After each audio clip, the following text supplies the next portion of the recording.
வணக்கம் நண்பர்களே. வெள்ளிக்கு என்னென்ன கட்டுப்பாடுகள் கொண்டு வந்திருக்காங்க, இதனால வெள்ளி விலை உயருமா அப்படிங்கறத நம்ம இந்த வீடியோல பார்க்க போறோம். இதுக்கு முன்னாடிலாம் யாரு வேணா நினைச்சா டக்குன்னு போய் வெள்ளி வாங்கிட்டு வந்துடலாம், இறக்குமதி பண்ணிக்கலாம். துபாயில இருந்து ஈஸியா எவ்வளவு வேணா வெள்ளி வாங்கிட்டு வந்திருக்கலாம் அப்படிங்கிற ஒரு சூழ்நிலை இருந்துச்சு. ஆனா இப்போ அந்த சூழ்நிலையெல்லாம் ஆஃப் பண்ணிட்டாங்க நம்ம கவர்மெண்ட். இதுக்கெல்லாம் காரணம் என்னன்னா, இப்ப இருக்கக்கூடிய உலகளாவிய போர் பதட்டம், பொருளாதார நெருக்கடி, இதெல்லாமே ஒரு இந்த சூழ்நிலையிலால நம்ம இந்திய ரூபாயின் மதிப்பு பாதிப்பு அடைஞ்சிடக்கூடாது அப்படிங்கிற ஒரு காரணத்துக்காக தான் இந்த கட்டுப்பாடுகளை தங்கத்துக்கும் வெள்ளிக்கும் சேர்த்து கொண்டு வந்திருக்காங்க. இது எல்லாத்துக்கும் மேல தங்கத்துக்கும் வெள்ளிக்கும் இதுக்கு முன்னாடி இறக்குமதி வரி 6% தான் இருந்துச்சு. இப்போ 15% கொண்டு வந்துட்டாங்க. இதனால பாத்தீங்கன்னா தங்கம் வெள்ளி விலை கண்டிப்பா உயரக்கூடும். ஏன்னா இறக்குமதி வரி அதிகமாயிருச்சுனாலே இப்ப நம்ம ஏதாவது இறக்குமதி பண்ணோம்னா அதுக்கான வரி அதிகமா கட்டும் போது அதனுடைய விலையும் கண்டிப்பா ஆட்டோமேட்டிக்கா உயர ஆரம்பிச்சிடும். வெள்ளி நம்ம ஏதோ ஒரு நாட்டுல இருந்து இறக்குமதி பண்றோம், முக்கியமா துபாயில இருந்து இறக்குமதி பண்றாங்க அப்படின்னா எவ்வளவு வேணா ஒருத்தர் இறக்குமதி பண்ணிக்கங்கிற ஒரு சுச்சுவேஷன் இருந்துச்சு. ஃப்ரீ கேட்டகரி லிஸ்ட்ல வச்சிருந்தாங்க இதுக்கு முன்னாடி கவர்மெண்ட்.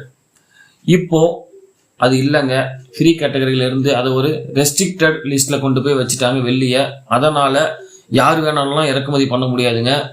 அதுக்குன்னு சொல்லி கவர்மெண்ட் லைசன்ஸ் அப்ரூவ்ட் வாங்கியிருக்கவங்க மட்டும்தான் இறக்குமதி பண்ண முடியும். அதுவும் இப்போ வரி 6% 15% மாத்திட்டாங்க. இதனால தங்கம் வெள்ளி விலை ஆட்டோமேட்டிக்கா உயர ஆரம்பிச்சிடும். இறக்குமதி பண்ற விஷயம் அதாவது இறக்குமதி இதுக்கு முன்னாடி எவ்வளவு பண்ணிட்டு இருந்தாங்களோ அதனுடைய பர்சன்டேஜ் கண்டிப்பா இறக்குமதி அளவு குறைய ஆரம்பிச்சிடும்.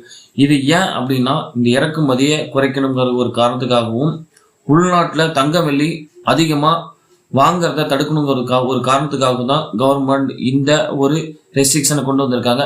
இது ஏன் கொண்டு வரணும் அப்படின்னு யோசிக்கிறீங்களா? அதுக்கு காரணம் என்னன்னா, ஃபாரின் எக்ஸ்சேஞ்ச் ரிசர்வ் நம்ம ஏற்கனவே ஒரு வீடியோல சொல்லியிருப்போம். அந்நிய செலாவணி கையிருப்பு அதை நம்ம கட்டுப்படுத்துறதுக்காக தான். நம்ம கிட்ட டாலர்னுடைய எண்ணிக்கை நம்ம கிட்ட அதிகமா இருப்பு இருக்கணும். நம்ம டாலரை நம்ம கையிருப்புல வச்சிருந்தா மட்டும்தான் நம்ம இந்திய ரூபாய்க்கான மதிப்பு உயரக்கூடும். அதை நம்ம ஞாபகத்துல வச்சுக்கணும். நம்ம கையில இருக்கக்கூடிய டாலரை செலவு பண்ண நம்ம இந்திய ரூபாயின் மதிப்பு குறைய ஆரம்பிச்சிருங்க. இப்போ எக்ஸாம்பிள், நம்ம இறக்குமதி அதிகமா பண்ண நம்ம டாலரை நிறைய செலவிட வேண்டிய கட்டாயத்துக்கு கொண்டு போயிடும். ஸோ டாலரை நம்ம நிறைய செலவிட பண்ணோம்னாலே ஆட்டோமேட்டிக்கா ரூபாயின் மதிப்பு குறைய ஆரம்பிச்சிடும்.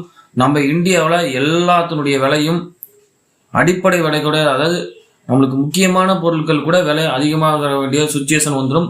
இது மட்டும் இல்லாம தேவையான அத்தியாவசிய பொருட்களை இறக்குமதி பண்ணும் போது நம்ம கையில டாலர் இல்லாம போயிடக்கூடிய ஒரு சூழ்நிலை உருவாகிடும். ஏன்னா இப்போ அந்த மாதிரியான ஒரு போர் பதட்ட சூழ்நிலை இருக்கு. இது எல்லாத்தையும் தடுக்கிறதுக்காக தான் இந்திய அரசு தற்போது இந்த கட்டுப்பாடுகளை கொண்டு வந்துள்ளது. இதுவும் ஒரு நல்ல விஷயம்தான். ஏன்னா எவ்வளவு வேணா யார் வேணாலும் இறக்குமதி பண்றதுங்கிற ஒரு சூழ்நிலை போய் அதுக்குன்னு ஒரு லைசன்ஸ் வாங்குறவங்க மட்டும்தான் இறக்குமதி பண்ண முடியும் அப்படிங்கிற ஒரு சூழ்நிலை அமைஞ்சிருக்கிறது ஒரு முக்கியமான விஷயம்.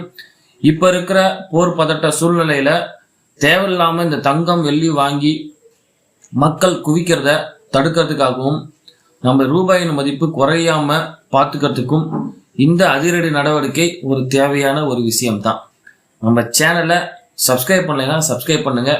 நிறைய நல்ல விஷயங்கள் நம்ம ஷேர் பண்ணிட்டு இருக்கோம். தேங்க்யூ.